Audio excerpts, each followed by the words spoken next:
So, if you're CEO of your company and your business is not doing well, and the company is in distress, your sales are going down, and you are just thinking of closing down your business, but you do not know what is the process of filing for corporate insolvency, then maybe you can watch this video to get some clarity as we explain to you the process of filing for corporate insolvency in India.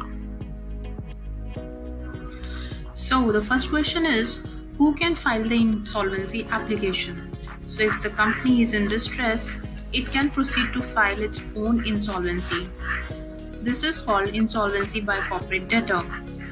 The laws and process for insolvency for corporates are governed by Insolvency and Bankruptcy Code, that is IBC, which was enacted in 2016.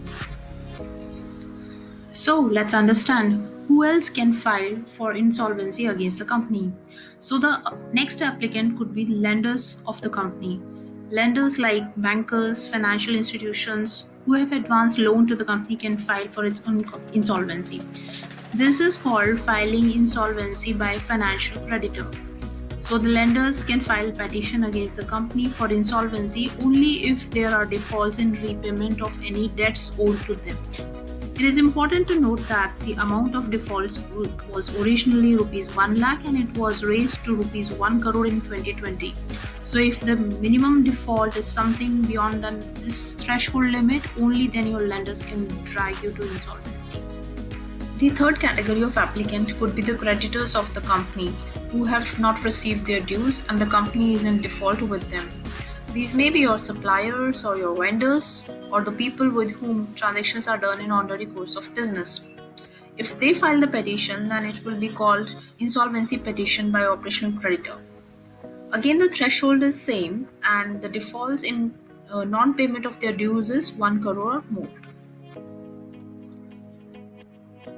So these three categories of applicants, that is the company itself or its lenders, that is its financial creditors or its suppliers, etc., which are its operational creditors, can file the petition.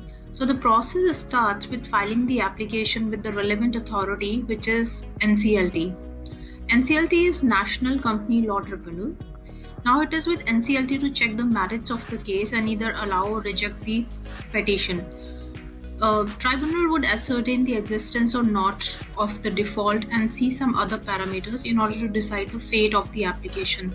If the application is allowed, then the insolvency proceedings begin, and this is what is called initiation of CIRP, which is Corporate Insolvency Resolution Process. So once the CIRP is initiated, then the affairs of the company move from the promoters and board of directors to the creditors or the lenders of the company. And this is the basic differentiating factor in the new insolvency law, that in order to expedite the process of resolution, the command is given directly in the hand of lenders or creditors of the company. More so because the purpose of IBC code is basically one, like quick resolution. Second, low loss or maximization of whatever remaining assets are there, and try to resolve the company by striking a balance between liquidation and reorganization. So now we have committee of creditors in place, which represents banks and suppliers and creditors and some representative of employees of the company. Now they may take several steps to think and devise mechanism to keep the company going and prevent it from going into liquidation. So they may decide to reorganize the debts, they may decide to restructure their debts, allow more time for repayments.